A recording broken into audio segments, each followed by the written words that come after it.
This is the Vauxhall Corsa C electric power steering column that I'm using from a Triumph Dolomite power steering conversion. I've already taken this apart. I just want to show you, the guys that want to be able to do this on your own car, how it all comes apart. The main bit that's not obvious is this top section here. This is actually pressed on. This edge would come up to about here, and you can just hammer it off. I've seen other YouTube videos where people just hammer this end section off, but what I've done was I put a slot in the top with an angle grinder just so that it will release the pressure on it, and it just sort of slid off, gently slid off with tapping it with a hammer. Comes out with the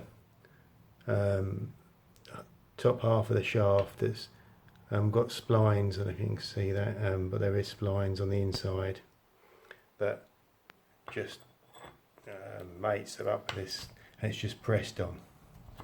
So what I'm going to do, this is the Triumph Dolomite top half of the steering column that I've cropped down, and as luck happens, the middle tube on this steering column actually fits nicely inside there, and it's the same diameter on the outside. It's a nice snug fit in there, so I'll make that to there, and I'll need to join up the two halves of the upper steering column. So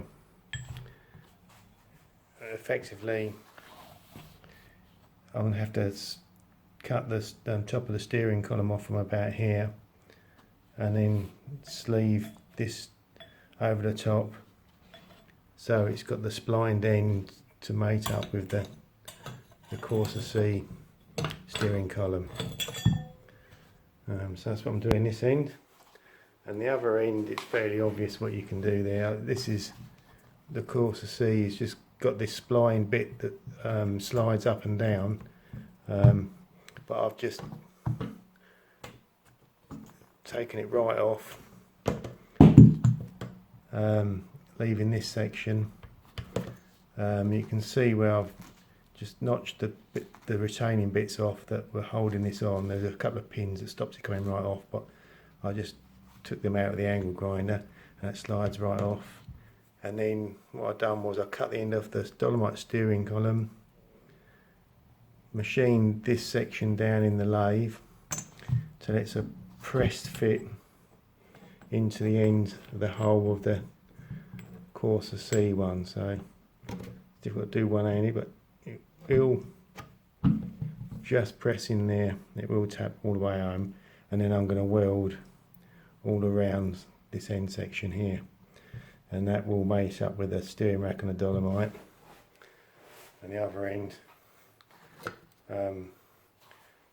once I've joined the two halves of the upper steering column together, we'll make the top half. That's all at the correct length now, as for the original Dolomite. So I'll better put all the column housing back on, and everything will bolt up if it all goes to plan. So this is the Vauxhall Corsa C electric power steering column with the bracket that I've made to mount it into the, like behind the dash up onto the bulkhead of the car, and next to it is the original Dolomite steering column bracket, but I didn't modify that one because it has been a lot of work, and plus it's not strong enough. If you see when you got the tubes been flattened, and that's two wall thicknesses together there where it's been hammered together. So the wall thickness is probably less than 1 millimetre of this tubing, so they're quite flimsy. And what I've used is slightly bigger 16mm tubing with a 2mm wall thickness, and made the brackets quite substantial where it bolts to the car,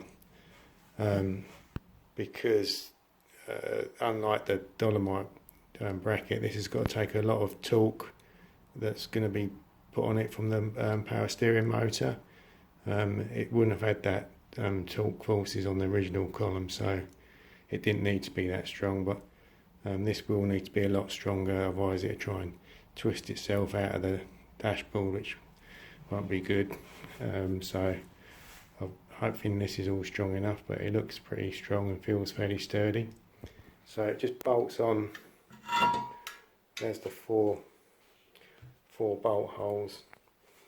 It just bolts in like through these sections here, and I've got captive nuts welded into my brackets. So I've had it all mocked up and fitted in the car. I've only taken it off so I could paint it. And it's holding well, the plan is, with all my measurements, it should hold the steering wheel in the same place as the original on the car. So all being well, apart from, you will be able to see part of the motor and the housing just behind, poking out below the dashboard, but if I paint it black it won't look too horrific. It'll just look like there in the background. It won't be prominent. It's actually set back from the dashboard, and it's only be the bottom half will be visible if you low down, so I'm not that bothered anyway. So that's the deal.